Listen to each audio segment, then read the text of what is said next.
ඉතින් පින්වතුනි මේ දහම් වැඩසටහනේදී අපි කතා වුණා මේ වෙනකොට අපිට ලබන්න බැරි දේවල් තියෙනවා. ඒ තමයි වයසට යන එක වළක්වන්න බෑ. ලෙඩ වෙන එක වළක්වන්නත් බෑ. මරණයටපත් වෙන එක වළක්වන්නත් බෑ. නැසෙන වෙනසෙන දේවල් නැසෙන වෙනසෙන ස්වභාවයට අයිති. කියන්නේ මේ ලෝකේ අනිත්‍යයි දුක්ඛයි අනාත්මයි. තමාගේ වශයෙන් තියාගන්න බෑ. එහෙම ලෝකෙක ඉඳින් අපිට ජීවිත අවබෝධයක් කරා යන්න මේ පොඩි ප්‍රශ්නවල එලිලා ඉන්නේ නැතුව ජීවිතය ගැන යම්කිසි විචාරාත්මක මනසක්, ඒ කියන්නේ ජීවිතය ගැන කල්පනා කරන්න පුළුවන් ගතියක් හිතේ තියෙන්නට ඕන. එතකොට ඒ නිසා එයාගේ ජීවිතේ කරදර කංකටොළු ඉදිරි ඕන දෙයක් වෙද්දී කියලා ඉන්නවට වඩා ඒ එන ප්‍රශ්නවලදී විසඳුමක් හොයන්න ඕන. අනිත්‍ය බව හැබෑව, දුක බව හැබෑව, අනාත්ම බව හැබෑව. නමුත් ඒ ජීවිතයේ යථාර්ථය අවබෝධ කර ගැනීමට හිත නිදහස් කර ගන්න ඕන. එහෙනම් මේ ප්‍රශ්නවල තියෙන බර ඔළුවෙන් අයින් කර ගන්න ඕන. ඉතින් බුදුරජාණන් වහන්සේ සංසාරයේ ප්‍රශ්න වලට උත්තර හෙව්වා. ඒ උත්තර හොයනකොට ප්‍රඥාව වැඩුණා. ඒ ප්‍රඥාවෙන් ජීවිතය අවබෝධ කළා. ඉතින් ඒකෙදින් බුදුරජාණන් වහන්සේ වදාලා ප්‍රශ්නයකදී ශෝක කරන්න එපා. පැලපෙන්න එපා. කලබල වෙන්න එපා. එහෙම වුණොත් සතුරන්ට සතුට උපදිනවා, මිතුරන්ට දුක උපදිනවා. විසඳුම පේන්නේ නැතු වෙනවා. ඉතින් මේ ප්‍රශ්නේ විසඳන්න තියෙන්නේ සාකච්ඡා මාර්ගයෙන් නම්. එහෙම නැත්නම් කතා බහ කළා නම්. එහෙම නැත්නම් මේ ප්‍රශ්නෙට උත්තරේ පිරිස් සජ්ජායනාව නම්. එහෙම නැත්නම් මිහිරි වචනේ නම්, සුභාසිතේ නම්. එහෙම නැත්නම් පිළිවෙලින් එන දානේ නම්. එහෙම නැත්නම් අනුපිළිවෙලින් එන දානේ නම්. කියන්නේ මේ ප්‍රශ්නේ විසඳන්න පුළුවන් දානයක් දීලා නම් ඒ දානේ අත්හැරීමෙන් විසඳන්න ඕන. ඊළඟට මුදල් ලබා දීලා විසඳිය යුතු ප්‍රශ්න. ඊළඟට තමන්ගේ කුලගොත් වංශේ පවසලා විසඳිය යුතු ප්‍රශ්න. ඉවසීමෙන් විසඳිය යුතු ප්‍රශ්න, අත්හැරීමෙන් විසඳිය යුතු ප්‍රශ්න, උපේක්ෂාවෙන් විසඳිය යුතු ප්‍රශ්න, මගහැරීමෙන් විසඳිය යුතු ප්‍රශ්න තියෙනවා. යට යැවීමෙන් වහලා දැමීමෙන් විසඳිය යුතු ප්‍රශ්න තියෙනවා. තමන් මැදිහත් වෙලා විසඳිය යුතු ප්‍රශ්න තියෙනවා. අනුන් මැදිහත් කළ යුතු ප්‍රශ්න තියෙනවා.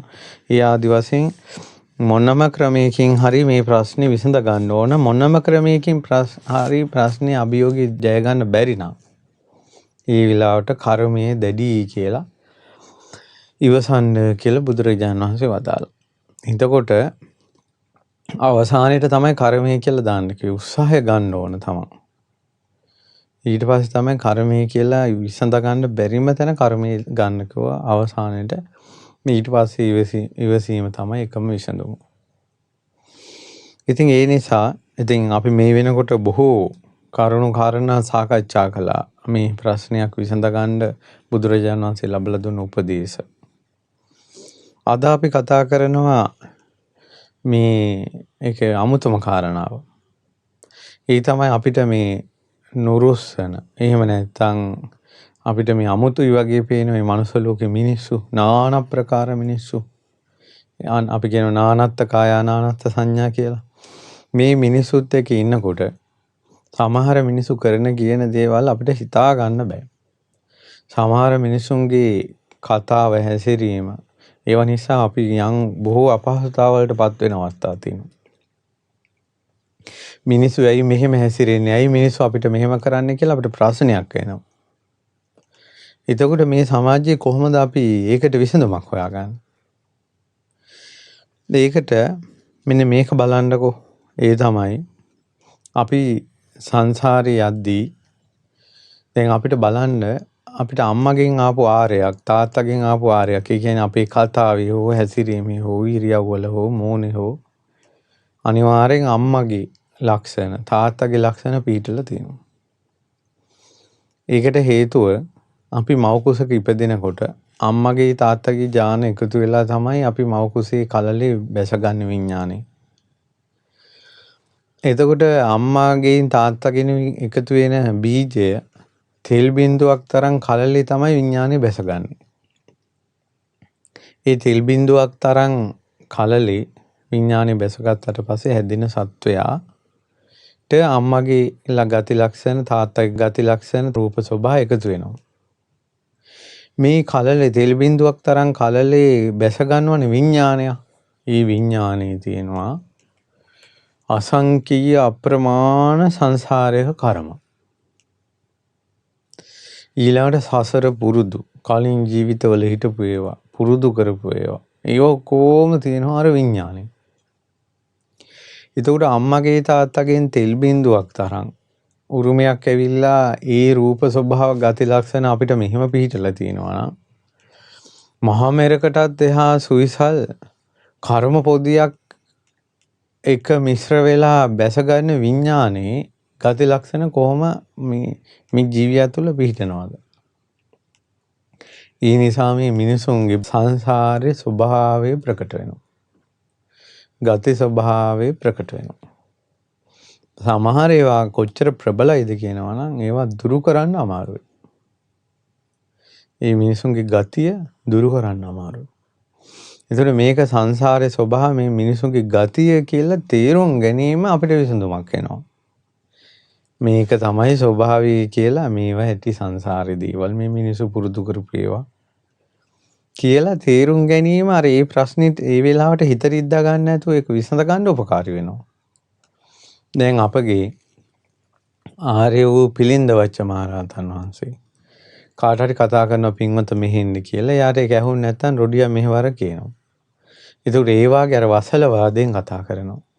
එතකොට ඒක අනිත් අයට ඒක දෙදුරුන් කෑවා හිත. එතකොට ඒක ගොඩාක් වේදනාකාරී වුණා. ඉතින් බුදුරජාණන් වහන්සේ වදාලා මේ භික්ෂුවට මේ අනිත් අය රිද්දන්න ඕනේ අනිත් අයින්ට අපහාස කරන්න ඕන කියලා හැඟීමක් නැහැ. ආත්ම භාව 500ක් සංසාරේ මහා සාර බ්‍රාහ්මණ කුලේ ඉපදිලා ඒ කතා කරපු ඒ ස්වභාවය මේ අරහත්ත්වයටපත් වෙලත් එනවා කියලා. දැන් රහතන් වහන්සේ නමක් මේ නමුත් වචනේ අර විදිහයි. ඒ වගේ එක එක්කිනාගේ වචන ස්වභාව. සමහර අය වචන දිනන හරි සැරයි. සමහර අයගේ වචන පිහිය වගේ. හිත කැපිලා යනවා. සමහර අයගේ වචන ප්‍රියමනාප නැහැ. අහගෙන ඉන්න බෑ. පොඩ්ඩක් අහගෙන ඉන්නකොට එපා වෙනවා. සමහර අයත් එක්ක වැඩිපුර කතා කරන්න බෑ. විනාඩි 5ක් අය කතා කරනකොට මොළුවේ කැක්කුම එනවා. සමහර අයත් එක්ක දවසේම කතා කරන්න පුළුවන්. තුන් ඇයි මෙහෙම වෙන්නේ? එහෙම වෙන්න හේතුව තමයි ඒ වචනත් එක්ක මුහු වෙච්ච සංසාරේ. එයා සංසාරේ කරපු කර්මය මුහු වෙලා. ඒකට අපි දැනගන්න ඕන මෙයාගේ ස්වභාවය මේකයි කියලා. ඊළඟ සමහර අය ඉන්නවා සැරට කතා කරනවා. සැරට කතා කළාට හිතේ කාටක් නැහැ. ඒකට අපි එයාගේ ස්වභාවය මේකයි. ඔය සැරට කතා කළාට හිත හොඳ කෙනෙක් කියලා අපි දැනගෙන සිටීම එයා කොච්චර සැරට කතා කළත් අපිට අරුබුදයක් හටගන්නේ. ඊට පස්සේ ඔය සමහර ගෙවල් කියන්නේ අම්මලා කියන ඔය තාත්තා කෑ ගහනවා තමයි ඔක ගානන්නේ. අම්මලා කෑ ගහනවා තමයි ඔක ගානන්නේ. පස්සේ හොඳයි ආයේ. එතකොට අර කෑ ගහන වෙලාවට සැර කරන වෙලාවට අර ඒක ලකුවට බරට ඇඟට වැදෙන්නේ නැහැ. ඒ දන්නවා මෙයාගේ හැටි ඔය කියලා. ඊට පස්සේ ඉතින් ඒ නිසා අර කෙනෙක්ගේ සංසාරයේ ස්වභාවය වෙන්න පුළුවන් මේ හැසිරීම ස්වභාවය කියලා දරුවන්ගේ තියෙනවා. ඔයාලගේ දරුවන්ගේ ඊළඟට ස්වාමියාගේ බිරිඳගේ අම්මගේ තාත්තගේ සංසාර ස්වභාව ගති ස්වභාව ඒ අය ආපු ලෝකවල ස්වභාව පෙන්වුම් කරනවා. සමහර අය හරි ආවේගශීලී. සමහර අය කියන්නේ ඔය මෙයාට ඉක්මනට කේන්ති යනවා. ඒ වගේම ඉක්මනට නිවිල යනවා. හරි හොඳ කෙනෙක්.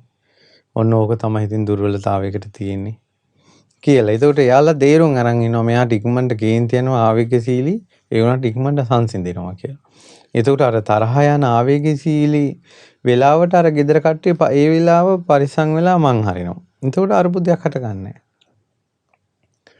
ඉතින් ඒ නිසා ඒ වාගේ අයත් එක්ක කටයුතු කරනකොට ඒ ආවේගශීලී ස්වභාවයේ තරහාපු වෙලාව මං ඇරලා නිදහසේ ඉන්න වෙලාවක තමයි එයාලත් එක්ක කතා කරන්න ඕන. එතකොට තමයි මේ ප්‍රශ්නේ විසඳෙන්නේ.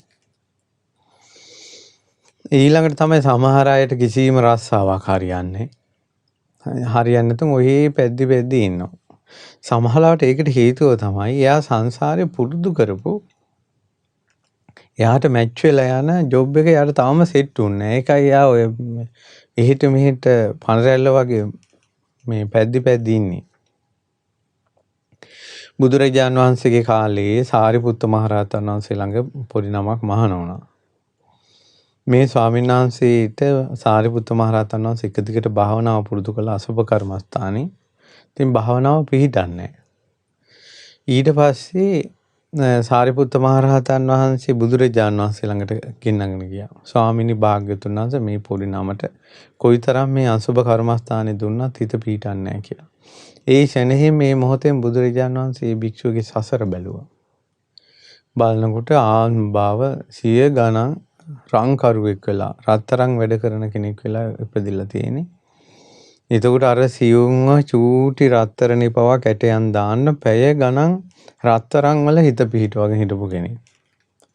ඒක ලස්සනේම හිත පිහිටවගෙන දිලිසෙන දේම හිත පිහිටවගෙන හිටපු කෙනාට මේ කුණප කොට්ටාසය අසුබයි පිළිකුලයි කිව්වට හිතට යන්නේ නැහැ. බුදුරජාණන් වහන්සේ සාරිපුත්ත මහ රහතන් වහන්සේට වදාළ සාරිපුත්ත ඔබ දැන් යන්න මේ පොඩි නම තියලා. හවස එක්කන් යන්න එන්න. බුදුරජාණන් වහන්සේ සාරිපුත්ත මහ රහතන් වහන්සේ වැඩියට පස්සේ පොඩි නමට රත්තරන් නෙළුම් මලක් මවලා දුන්නා. මවලා දීලා මේ බුදුරජාණන් වහන්සේ වදාළ භික්ෂුව මෙන්න මේක දිහා බලාගෙන ඉන්න. ඉතින් විහාරේ පිටිපස්සේ වැලිගොඩක රත්තරන් මල තියලා හේවන ඉඳගෙන අර මල දිහා බලාගෙන ඉන්න.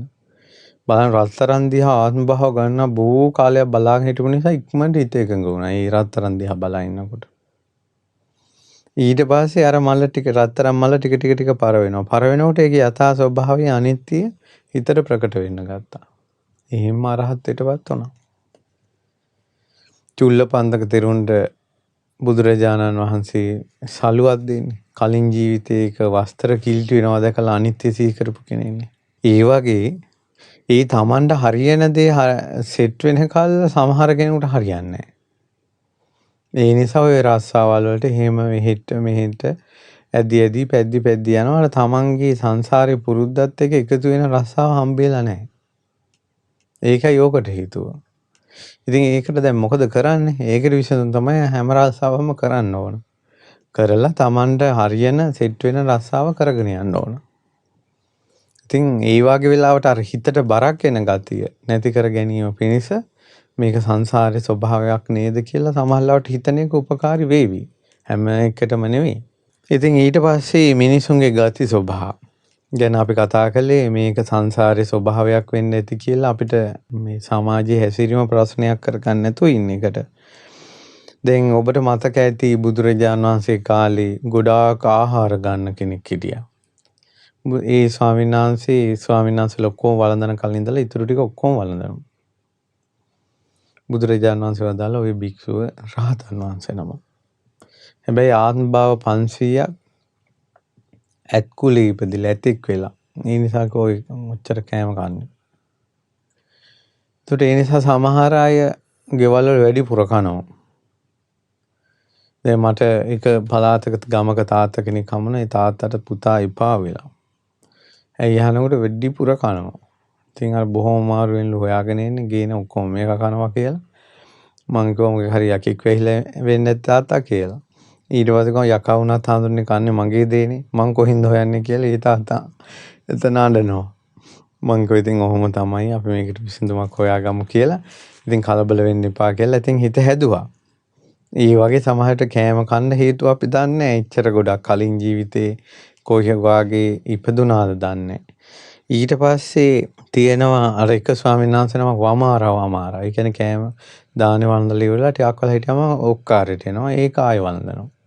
මේ වමාරලා. බුදුරජාණන් වහන්සේ ඒකට එපා කියලා වදාලා. බුදුරජාණන් වහන්සේ වදාලා ওই භික්ෂුව කලින් ආත්ම භාව ගන්නා ගවයෝනි ඉපදිලා තිනවා ගවෙක් වෙලා. ඒ පුරුද්දෝයි කියලා. ඊට පස්සේ ඔයාලම අහලා ඇති නේද අර බුදුරජාණන් වහන්සේ ළඟ බණ අහන්න ආපු 5 දෙනෙක් 5 විදියකට හිටියා. එක්කෙනෙක් බිම ආරා ඉන්නවා. එක්කෙනෙක් කොලාතු සොල්ලා ඉන්නවා. එක්කෙනෙක් නෙඳි. ඊට පස්සේ එක්කෙනෙක් උඩ බලාගෙන ඉන්නවා. එක්කෙනෙක් බණ අහනවා. ඉතින් ආනන්ද ස්වාමීන් වහන්සේ තමයි පවන් සලසලා හිටියේ. ආනන්ද ස්වාමීන් වහන්සේ අහනවා ස්වාමීනි බුදුරජාණන් වහන්සේ ඉදිරියේම ධර්මය අහද්දී මේ 5 දෙනා 5 විදිහාගෙන. බුදුරජාණන් වහන්සේ විලයි වදාළ ආනන්ද ওই බිම හාරහාර ඉන්න කෙනා ආත්ම භාව ගණනාව ගැඩවිලි කොලේ ඉපදෙලා හිටියා. ඒ නිසා යා පොළොවටමයි සංවේදී වෙන්නේ. මේ කොළාත්ත කොල්ල මේ ගහක් යන්ක එලිලා ඉන්න ওই මිනිස්සයා ආත්ම භාව ගණනාවක් වඳුරු යෝනි ඉපදෙලා හිටියා. ඒ නිසා බලන්නකෝ ඒකට තමයි යාගේ සංවේදී බව. අර උඩ බලාගෙන ඉන්න කෙනා බොහෝ ආත්ම භාව ගණනක් නැකත් ශාස්ත්‍ර තරු රටාව බල්ලා නැකත් හදපු කෙනෙක්. දැන් නිකන් ඉඳගත්තත් උඩ බැලෙනවා. ඊට පස්සේ ඔය නිදාගෙන ඉන්න කෙනා ආත්ම භාව ගන්නා සර්ප ගොලේ ඉපදිලා පිඹුරු වෙලා සර්පයෝ වෙලා දරණ ලාගෙන සත්‍ය ගණන් බුදියාගෙන හිටපු කෙනෙක්. ඕන දැන් බණ අහන්න ආපු වෙලාවෙත් නිදි කියෝ. මෙයා බොහෝ කාලයක් සංසාරේ සත්‍ය මොකද්ද ධර්මයේ මොකද්ද කියලා සවන් දීපු කෙනෙක්. අන් අයට සවන් දීපු කෙනෙක්. ඉතින් එයා දැන් ධර්මයට සවන් දෙනවා කිව්වා. ආනන්ද තථාගතයන් වහන්සේ දහම් අමා දිය දහර මිනිසු කෙරෙහි යොමු කරනවා. අමා ගඟ විවෘත කරනවා. එතකොට මේ ගංගාවෙන් අමා ජලය තමන්ගේ ජීවිතයට ගන්න තමන් ඇලපාර කපාගෙන දෙන්න ඕන කිව්වා. සංසාරේ සත්‍යයට සවන් දීලා සංසාරේ බණ අහලා සවන් යොමු කරලා ඒ ඇලපාර තමන්ට කපාගෙන තියෙන්න ඕන කිව්වා. හිතන්නකෝ ඇලක් තියෙනවා. ඇලෙන් තමන්ගේ ගෙදරට පොඩි කානුවක් කපා ගන්නවා. ඔච්චර කානුව කපාගෙන තියෙනවා. යම් දවසක ඇලේ ජලය ගලාගෙන එනවාද එදාට කානුව කපපු කෙනාගේ පැත්තටත් වතුර එනවා. ඒක තමයි මේ සංසාරේ පුරුදු කරලා තියෙන්න ඕන කියන්නේ. බණ අහලා කීකරු වෙලා කුසල් වඩලා වීරිය කරලා සද්ධාව ඇති කරගෙන සසරින් නිදහස් වෙන්න කැමැත්ත ප්‍රබල කරගෙන ඒ පුරුද්ද හුරුවක් කරගෙන තියෙන්න ඕනේ. එතකොට බුදු කෙනෙක්ගේ ධර්මයේ දේශනා කරද්දී ඔහු කරා අමා දියදහර ගලාගෙන එනවා. සංසාර පුරුදු. ඒකට ඒ නිසා මේ ගෙවල් වල ඉන්න ඔක්කොම අපි බණ අහන්න ඕන කියලා අපි හිතනවා. ගෙදර ඉන්න ඔක්කොම පන්සල් යන්න ඕන කියලා හිතෙනවා. එහෙම අපිට ගන්න බෑ. මේ ඔක්කොම සීල් රකින්න ඕන කියලා හිතනවා. එහෙම බෑ. මේ මිනිස්සු එක දේවල් පුරුදු කරලා තියෙනවා සංසාරේ.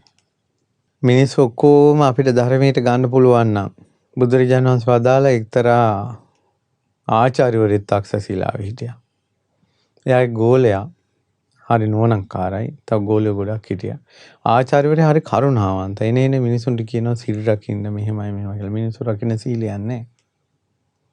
හැබැයි ආචාර්යවරයා කියන එක නතර කරන්නේ නැහැ. එන්න මනුස්සයට කියනවා සීල් රකින්න, පන්සිල් රකින්න. ඉතින් හරියට වෙහෙස මහන්සි වෙනවා. ඉතින් ඕ මිනිසුන්ට ඕවා කියන්නේ ඊට පස්සේ ශිෂ්‍යයන්ට උගන්වන එක ටිකක් ප්‍රමාද වෙනවා. ඊට පස්සේ දවසක් ගෝලියෝ ටික කැලේ යවුවා මේ ආචාර්යවරයා. දරගේන. ප්‍රධාන ගෝලයා දරගේන නැතුව එක තැනක නැවතිලා හිටියා. අනිත් ඔක්කොම ගෝලියෝ දරට කරන් එනකොට මෙයා ලොකු කන්දකින් පල්ලෙහාට ගල් තල්ලු කරනවා. කැලේ තියෙන ගල් ගෙනල්ලා කන්දෙන් පල්ලෙහාට දානවා. කිසි කෙනෙක් එක්ක කතා කරන්නේ. ඉතින් ආරාය කල්පනා කරා යකෝ මේ මොකයි වුනේ? මේ දරගේන ආවේ මේකට මොකද්ද මේ වෙලා තියෙන්නේ කියලා. ඊට පස්සේ දැන් කන්දෙන් පල්ලෙහාට ගල් දාන ඉවරයක් නෑ, කතා කරන්නේ කිසි කෙනෙකුට ළඟට එන්න දෙන්නේ. ඊට පස්සේ ගෝලියෝට කැවිලා කෝ අනේ ආචාර්ය පාදයන්න් වහන්සේ අපේ මේ ප්‍රධානම අපේ සහෝදරයාට මේ මොකක්ද ඕල්මාදයක්ද කොහෙද හැදිලා කියලා. එලයිලයි ගුරුවරයා ගියා කන්දට. උඩට ගල් දානවා කන්දෙන් පල්ලෙහාට. ඊට පස්සේ ඇහුවා මොකද පුතේ උඹට මොකද්ද වෙලා තියෙන්නේ කියලා. ඊට පස්සේ ආචාර්යවරයාට වන්දනා කළා කියනවා ආචාර්යන් වහන්සේ මම මේ ලැහැත්ති මේ පල්ලෙහා තියෙන වලවල් පුරවලා මේ පෘථුවියම සමතලා කරන්න. මේ පොළොවම සමතලා කරන්න මං ලැහැත්ති කියලා. ඊට පස්සේ ගොත් ඔට ඕල්මාදෙද මේ මහා පොළොව සමතලා කරන්න පුළුවන් ද මනුස්සයෙකුට? මේ මහා පොළොවේ ස්වභාවය තමයි උස් පහත්කම් වලින් යුක්තයි. මේක සමතලා කරන්න බෑ කාටවත්. ඉතින් කියනවා ආන්නේ වගේ එහෙනම් ආචාර්යතුමනි මේ මිනිස්සුන් ඔක්කොටම සිල්වත් කරන්න පුළුවන් කියලා එකක් කරන්න පුළුවන්ද කියලා.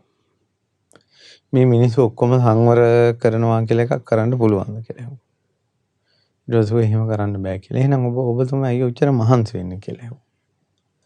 බුදුරජාණන් වහන්සේ වදාළ ඔය ඔහොම අහපු ගෝලයා තමයි බෝධිසත්වයෝ. ආචාර්යවරයා තමයි සාරිපුත්තයන් වහන්සේ. සාරිපුත්ත මහ රහතන් වහන්සේ මේ ජීවිතේත් එන ගොඩාක් අයට පන්සිල් රකින්න. එහෙම කියලා උපදෙස් දෙනවලු. ඉතින් බුදුරජාණන් වහන්සේ වදාලා එහෙම කියන පළියට මිනිස්සු පන්සිල් රකින්නේ නැහැ කියලා. එහෙම මිනිස්සු ඔක්කොම එක අදහසකට එනවා නම් මේ මහ පොළොව සමතලා කරන්න පුළුවන් වෙන්න ඕන කිව්වා. ඒ නිසා ඔයාලා ගෙදර ඔක්කොම එක අදහසකට එනවා නම් මහ පොළොව සමතලා කරන්න පුළුවන්. මහ පොළොව සමතලා කරන්න බැරි නම් ඔයාලා ගෙදර ඔක්කොම එක අදහසකට ගන්නත් බෑ. ඒක තීරුම් අරන් වාසය කළා නම් දැන් මම අද මේ අනුශාසනාවේ ප්‍රශ්නෙට උත්තරේ විදිහට ඉදිරිපත් කරන්නේ තීරුම් අරන් වාසය කිරීම. මෙන්න මෙහෙමයි සංසාරේ හැටි. ලෝකයේ ස්වභාවය. ඕක තමයි ස්වභාවය. ඔක්කොම එක අදහසකට ගන්න මේ විදිහක් නැහැ. සමහර අය ඉක්මනට බය වෙනවා. දැන් බුද්ධ කාලේ එක ස්වාමීන් වහන්සේ නමක් ඉක්මනට බය වෙනවා. කොලයක් වැටුණා දැන් ගැස්සිලා යනවා. බුදුරජාණන් වහන්සේ වදාලා පින්වත් මහන්නේ මේ භික්ෂුව ආත්ම භාව ගානකට කලින් හරි අහිංසක ඇත්පැටියෙක් වෙලා ගහක් යට නිදාගෙන හිටියා.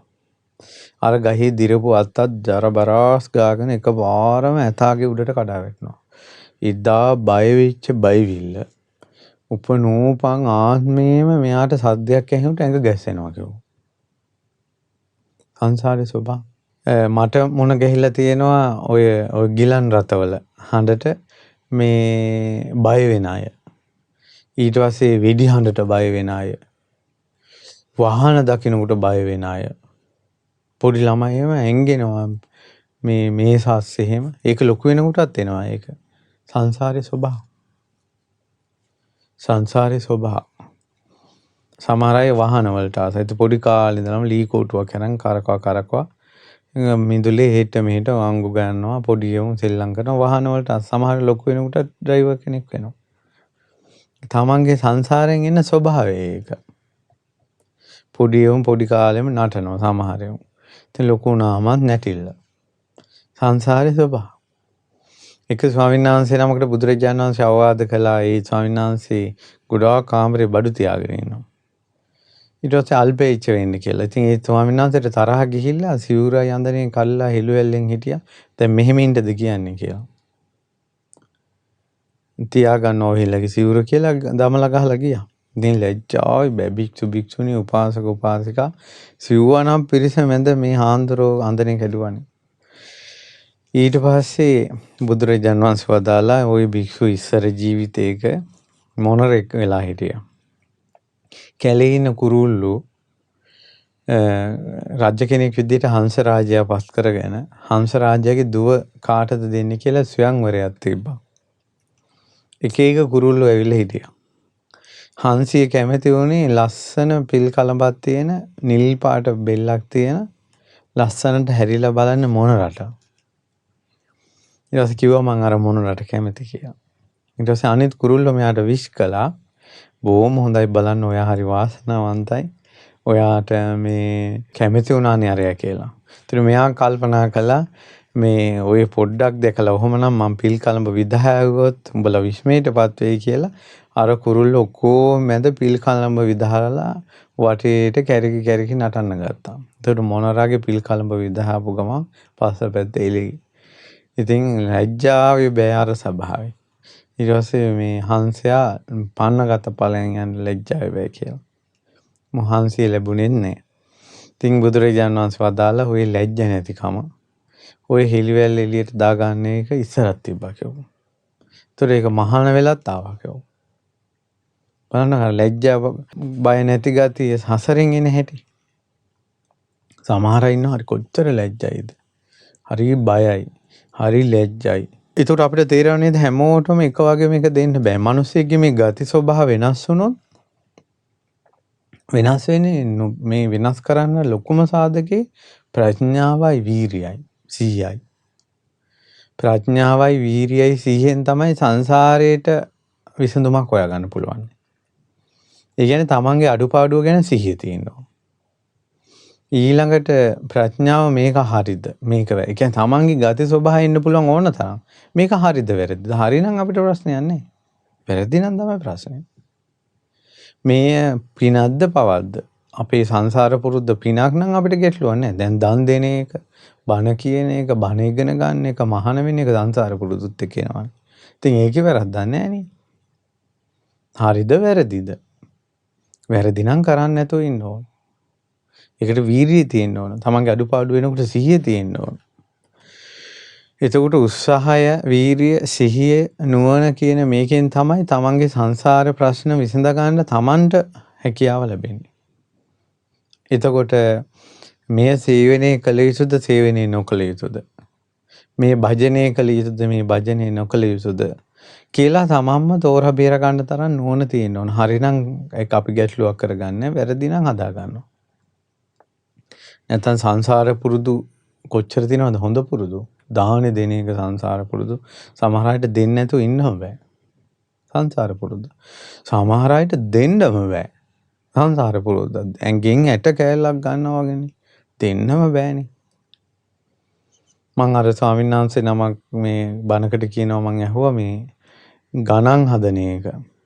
ජීවිතේ ගණන් හැදිල්ලක් කියලා. ඒ තමයි අඩු කිරීම, බෙදීම, එකතු කිරීම, වැඩි කිරීම. මේකෙන් ලේසිම ගණිතය තමයි කියනවා එකතු කිරීමයි වැඩි කිරීමයි. ඇයි එකතු කරනවා වැඩි කර ගන්නවා. ජීවිතය හරි ලේසියි කියනවා. ජීවිතේ අමාරුම දේ තමයි කියනවා අඩු කිරීමයි බෙදිල්ලයි. තමන්ගේ තියෙන දේවල් අඩු කරගන්න එකයි බෙදිල්ලයි. හුදේ දාන බෙදෙන එක කොච්චර අමාරුද කියන්නකෝ. මේ හැන්දට ගන්නවද නැද්ද? මේ ඇතිද වැඩිද? ඉඩම් බෙදිල්ල. නේ රත්තරම් බෙදිල්ල. ඒතර බෙදිල්ල කොච්චර අමාරුද? එහෙනම් අපේ ජීවිතේ නැමැති ගණිත පාඩමේ අමාරුම දේ තමයි අඩු කිරිල්ලයි බෙදිල්ලයි. ලේසිම දේ තමයි එකතු කර ගැනීමයි වැඩි කර ගැනීමයි. අපේ ජීවිතේ කොච්චර අපි දේවල් එකතු කරගෙනදනේ, කොච්චර දේවල් වැඩි කරගෙනදනේ, අපේ ජීවිතේ කොච්චර දේවල්ද අඩු වෙලා තියෙන්නේ, කොච්චර දේවල්ද බෙදිලා තියෙන්නේ. ඉතින් ඒ නිසා ඒ වගේ දේවල් තියෙනවා. ඉතින් ඒ නිසා සත්පුරුෂ ඇසුර අසේවනාච බාලානම් පණ්ඩිතානංච තේවන පූජාච පූජනීයානම් ඒතම් මංගලම් උත්තම. සත්පුරුෂ ඇසුරේ යෙදෙනකොට, අසත්පුරුෂයන් බැහැර කරනකොට, පිදිය යුතු දේවල් පුදනකොට තමයි තමන්ගේ සංසාරයේ නරක පුරුදු වලින් තමන්ට නිදහස් වෙන්න ප්‍රතිරූපදේශ වාසය හැදෙන්නේ. ඒ නිසා කල්යාණ මිත්‍ර ඇසුරේ යෙදෙන්න ඕන. ඒක තමන්ගේ ප්‍රශ්න විසඳ ගන්න.